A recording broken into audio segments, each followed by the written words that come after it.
Pourquoi est-ce que tant d'investisseurs échouent alors qu'ils font tout pour réussir? Ils ignorent souvent un ennemi secret, leur propre mindset.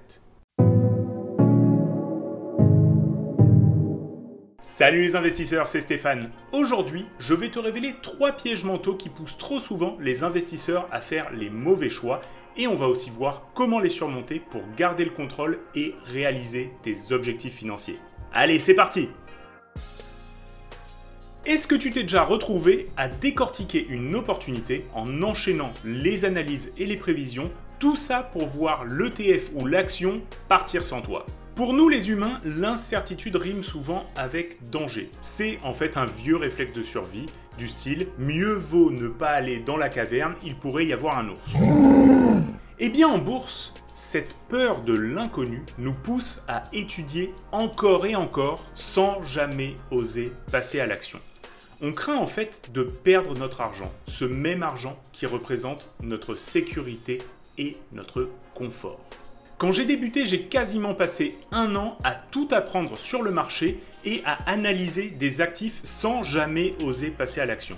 Ce qui m'a sauvé, c'est de simplifier ma prise de décision et de commencer petit. Par exemple, choisir un ETF qui te permet de suivre les indices boursiers et diviser ton capital en petites mensualités va te permettre d'investir au fur et à mesure et de te sentir toujours gagnant. Si le prix monte, tu vas voir ton patrimoine augmenter et tu vas te sentir gagnant. Et si le prix baisse, il te reste du capital à investir et tu vas pouvoir profiter des soldes. C'est une stratégie simple mais redoutablement efficace pour ne pas rester paralysé au stade de l'analyse. As-tu des lignes rouges dans ton portefeuille qui te font perdre de l'argent depuis que tu es rentré? Moi aussi ça m'est arrivé. Je pense notamment à Livent Corp, une compagnie de lithium que j'ai acheté l'année dernière juste avant un merger avec une compagnie australienne qui devait faire former la 5e plus grosse compagnie de lithium au monde. Le stock avait bien commencé avec une prise de valeur, mais après le merger, le prix a fortement chuté, mais j'ai refusé de vendre, persuadé que ça allait remonter. Tout ça pour capituler des mois plus tard avec des pertes et de devoir réallouer mon capital. Ça, c'est l'ego qui parle. Prendre une perte, ça veut dire admettre qu'on a fait une erreur. Le plus souvent, on va justifier ça en se disant « non, mais ça va remonter, c'est une bonne compagnie ». Et le pire dans tout ça, c'est que souvent, on va prendre profit rapidement sur nos gagnants et laisser courir nos perdants pour ne pas assumer d'avoir eu tort. Alors que c'est tout l'inverse qu'il faut faire. Laisser courir tes gagnants pour les faire fructifier et te développer de plus en plus ton capital et couper rapidement tes perdants pour limiter la casse. La solution? Si tu es investisseur, donne-toi une durée limite, par exemple 1 an. Si après cette période, tu es toujours en perte sur la position, alors encaisse la perte et réalloue ton capital.